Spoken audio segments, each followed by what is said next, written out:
बहुत से लोग ये भी प्रेडिक्ट कर रहे हैं कि सुहेल आफरीदी की भी जल्द खान साहब से मुलाकात करवा दी जाएगी।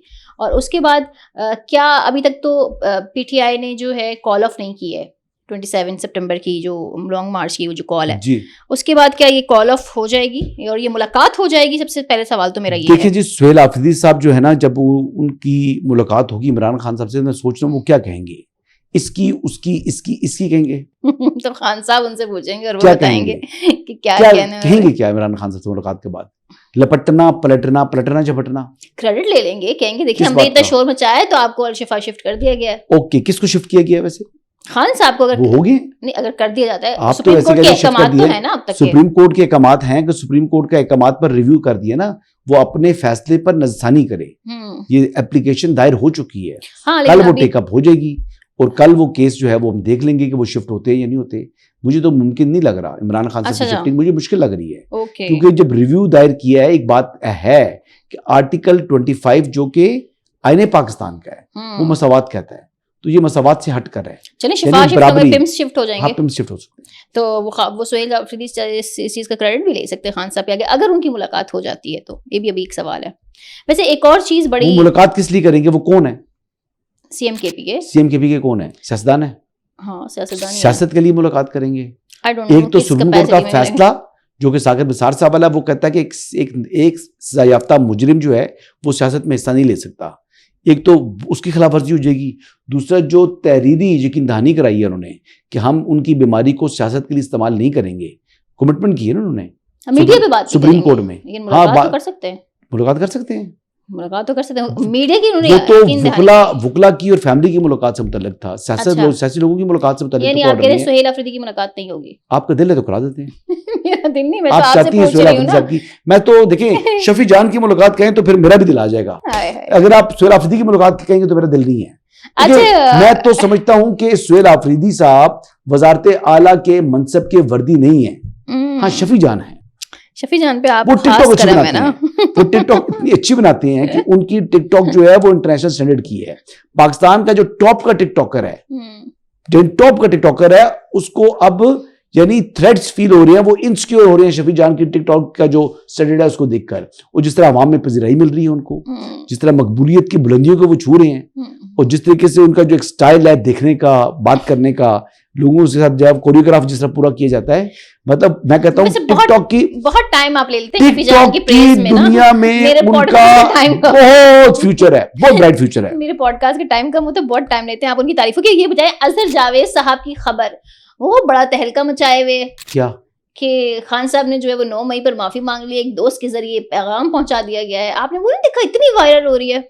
देखिए 9 मई पर माफी जो है ना वो पब्लिक अपॉलॉजी होगी, वो कोई हिडन अपॉलॉजी नहीं हो सकती। वो तो कहते जराए के मुताबिक। नहीं, जराए को नहीं। 9 मई पर जो अपॉलॉजी है वो पब्लिक अपॉलॉजी है, क्योंकि ये इशू, ये मुकदमा पाकिस्तान के अवाम का है। ये कोई अफवाज पाकिस्तान का नहीं है या हुकूमत पाकिस्तान का नहीं है, ये अवाम पाकिस्तान का मुकदमा है। तो इसमें अपॉलॉजी भी पब्लिक से करनी है। अच्छा, it's a public apology, it's not an apology for any, यानी एक सेक्शन जो है वो गवर्नमेंट का या किसी इदारे से या किसी जनाब एक वजीर से या कैबिनेट से। सॉरी, ये ना अपॉलॉजी है।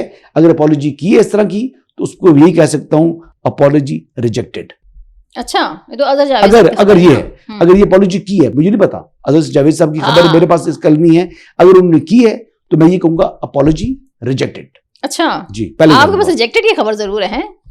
नहीं, मैं बता रहा हूं ना कि ये अपॉलॉजी है नहीं। देखिए ये जो रियायत है, जो पब्लिक अपॉलॉजी से हटकर हिडन अपॉलॉजी वाला, तो ये तो शहीद आसिम मुनीर नहीं दे सकते इमरान खान को।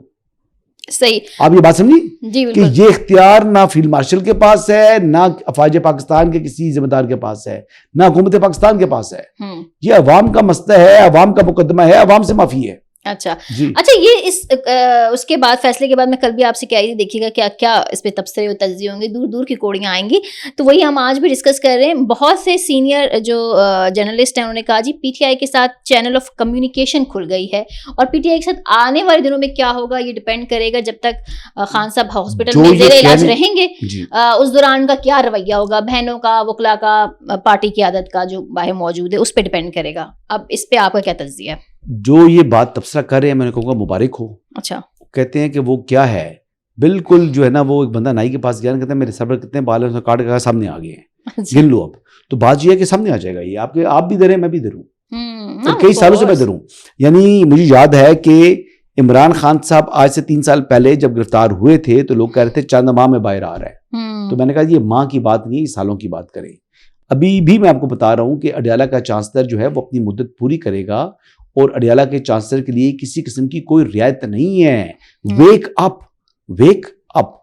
जो यानी इस किस्म की अपने ही यानी एक इल्यूजन के अंदर रहना चाहें तो उनकी मर्जी। बहुत से लोग बड़े बड़े तज्जिएकार मैंने देखे हैं अल्हम्दुलिल्लाह, फिर वो उनकी जब खबरें बाउंस होती हैं तो फिर किसी न किसी तरीके से अपने आप को वो कवर अप करने की कोशिश करते हैं। अच्छा। ना खैबर पख्तूनख्वा ना बनी गाला, हाँ। कप्तान रहेगा सिर्फ अडयाला, सिर्फ अडयाला। अच्छा। हाँ। अब आ जाते हैं जनाब नून लीग और पीपल्स पार्टी वाले मामले पर। नून लीग और पीपल्स पार्टी के दरमियान जो है वो मामलात को दुरुस्त करने के लिए बैकडोर राब्ते भी जारी हैं। दोनों के दरमियान फिलहाल कोई कानून साजी ना करने का फैसला किया गया है। इस खबर को कितना वो आप समझते हैं? ये फैसला कहाँ हुआ है जी? खबर है, बैकडोर किसकी खबर है? मतलब हमारी सारी वेबसाइट पर भी लगी हुई है। अच्छा, ये टेबल स्टोरीज होती हैं, ओके। Table stories. हाँ, कुछ मैं इस पर क्या कमेंट करूं? 28वीं तरमीम पर कमेंट करेंगे? वैसे कामरान शाहिद साहब कह रहे हैं कि 28वीं तरमीम को सिर्फ यूनिट्स और एडमिनिस्ट्रेटिव यूनिट्स और सूबों तक ना देखा जाए, बहुत बड़ी तब्दीली, रवायती सियासत और को मतलब जनाजा निकाल देने वाली तब्दीली। कामरान शाहिद साहब डरा ज्यादा रहे हैं। अच्छा। और हकीकत ये नहीं है। अच्छा, देखिए ना, सूबों की डिमांड करके एडमिनिस्ट्रेटिव यूनिट की तरफ चला जाए मामला, तो आप समझ जाए कि है क्या ये।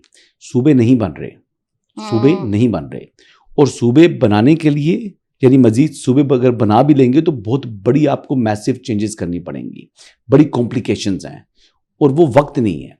अभी भी मैं कह रहा हूं कि इवन जो ये डिबेट खुली है, ये डिबेट तो बेशक करते रहें, लेकिन प्रैक्टिकल काम करने के लिए यानी आपको अभी इस हवाले से ग्राउंड बनाना है, और वो ग्राउंड भी बना नहीं है। तो लिहाजा मुझे 2-4 माह के अंदर ये यानी अगर ये हो जाए तो मेरे लिए बड़ी शॉकिंग चीज होगी। लोग तो अगले माह की बात कर रहे हैं। हाँ, लोग तो बहुत कम, लोग कह रहे हैं कि अगले महीने आ रही है 28वीं यानी तरमीम, तो ऐसा कोई चक्कर नहीं है। मतलब 4 माह भी आ जाए तो वो बड़ा तेज काम होगा। 4 माह के बाद भी अगर आ जाए और इस किस्म की नए एडमिनिस्ट्रेटिव यूनिट से मुताल्लिक प्रैक्टिकली काम अगर असेंबली के अंदर आ जाए तो यानी पार्लियामेंट के अंदर आ जाए। पार्लियामेंट में डिबेट नहीं शुरू हुई ना, पार्लियामेंट में डिबेट के अलावा अभी देखिए डिबेट तो अभी भी मैं आ रहा हूँ जी, मैं भी एयरवाई का भी एक फंक्शन था, उसी डिबेट से आ रहा हूँ। बड़ी जबरदस्त डिबेट थी जी। शायद खान अब्बासी साहब बैठे हुए थे उसमें कायरा साहब बैठे हुए थे, कमर जमान कायरा साहब थे, मलिक अहमद खान साहब थे, बैरिस्टर तैमूर झगड़ा साहब थे, फवाद चौधरी साहब, और साथ अहमद बिलाल साहब जो पिलडाट को हेड करते हैं। तो ये बड़े यानी और रऊफ क्लासा साहब बड़े इंटेलेक्चुअल लोग बैठे हुए थे, बड़ी जबरदस्त कहते हैं ना कि वो डिबेट हो रही थी, गुफ्तगू हो रही थी। तो अच्छा है, मुकालमा खुलना चाहिए, लेकिन उसमें से कोई एक शख्स भी नए सूबे बनाने के ऊपर इत्तेफाक नहीं कर रहा था। बशमूल मलिक अहमद खान साहब, बशमूल फवाद चौधरी ने भी इससे मुतल्लिक बात नहीं की। वो सिर्फ आइडेंटिफाई ये कर रहे थे कि देखें 18वीं तरमीम के बाद सूबों के पास इख्तियार आ गया, लेकिन सूबों ने इख्तियार जो है वो आगे डिस्ट्रिक्ट्स को नहीं दिया। एक और दूसरा कहते हैं कि जी जब डेवोल्यूशन ऑफ पावर होगी तो उसमें आप यानी फाइनेंशियल डेवोल्यूशन है, लेकिन एक्चुअल जो पावर स्ट्रक्चर है वो लोकल गवर्नमेंट जो है वो सिस्टम के अंदर नहीं आ सकता। तो उसके लिए फिर लोगों की महरूमियां बरकरार रहेंगी। लेकिन क्लासा साहब ने ये कहा कि बहावलपुर सूबा तो पहले से सूबा था, पहले एक आजाद स्टेट थी, फिर वो 1 यूनिट के अंदर मर्ज हो गया, लेकिन जब 4 सूबे बने तो फिर वो यानी उसको दोबारा स्टेटस नहीं दिया गया सूबे का। लेकिन बाकी ये बात ठीक की उन्होंने कि बहावलपुर को यानी जब ये 4 सूबे बने थे तो उस वक्त एक अलग सूबा बनाना चाहिए था। ये हमारा फर्ज तो कराची भी फेडरल का हिस्सा था, और ये तो मैं पहले बता चुका हूं ना, डिमांड भी बहुत पहले से है। हजारा की डिमांड तो आप कराची से भी हैं और हजारा से भी हैं। हाँ। तो इसी डिमांड आपकी डिमांड है, ये नौशीन की डिमांड है जी, पूरी करें सजदानो। नहीं, मेरी कराची की डिमांड है, हजारा की नहीं है। हजारा की नहीं है। क्यों? वो मेरे पेरेंट्स करें, क्योंकि मैं हजारा में पली बड़ी। आखिरी सवाल बड़ी इंपॉर्टेंट डेवलपमेंट जियो पॉलिटिक्स के हवाले से हुई है। बांग्लादेश के सदर को MBS ने इन्वाइट कर लिया है, और बहुत इस बात की क्या सराहियां और बातें हो रही हैं कि मैरीटाइम सिक्योरिटी अलायंस में तो बांग्लादेश ऑन बोर्ड है। क्या मक्का पैक्ट में भी बांग्लादेश ऑन बोर्ड होने जा रहा है, और अगर हो जाता है तो भारत के लिए कितना बड़ा सेटबैक होगा? देखिए, ये डिपेंड करता है, ये तो डिपेंड करता है हमारे बंगाली भाइयों के ऊपर। उनके ऊपर एक इन्फ्लुएंस रहा है इंडिया का, और उनकी पाकिस्तान से मुतल्लिक हेट्रेड रहा है। ये बात समझिए आप। हाँ, of वो course. आप जिस तरह हम इंडिया हमें देखता है ना, हम तो बंगालियों को वैसे नहीं देखते, लेकिन बंगाली हमें देखते हैं। जिस इंडिया की तरह देखते थे। तो मैं गया था, यानी बांग्लादेश के चक्कर लगाया मेरा एक दफा, तो मुझे याद है कि शेर बंगाल क्रिकेट स्टेडियम में पाकिस्तान से मुतल्लिक जो नफरत थी, लेकिन ये वजह इसकी बनी थी मुक्ति बानी तहरीक, जो बेसिकली वो साजिश थी दो कौमी नजरिए के खिलाफ। अब दो कौमी नजरिया दोबारा जीता और मुक्ति बानी की तहरीक जो है ना, मुजीबर रहमान की, शेख मुजीबर रहमान की जो बेटी है, जिस तरह उसको भागना पड़ा, तो ये अल्हम्दुलिल्लाह दोबारा दो कौमी नजरिया जो है वहां पर रिवाइव हुआ है। तो अब अल्लाह करे जी मजीद उसमें तरक्की आए, मजीद वो बेहतरी आए, और वो यानी इस्लामी जो है, यानी हमारा मुल्क है ना, बरादर इस्लामी मुल्क है, तो वो अगर पाकिस्तान से जुड़ता है या अगर इत्तेहाद में आता है तो मैं तो समझता हूँ कि अच्छी बात है।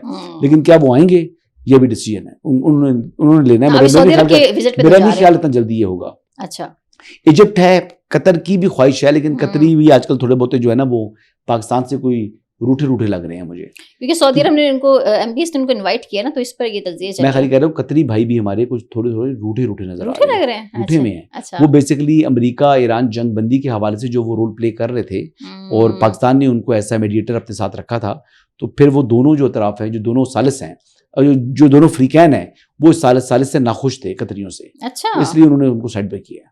ओ, ये भी आपने खबर दे दी है। Thank you very much.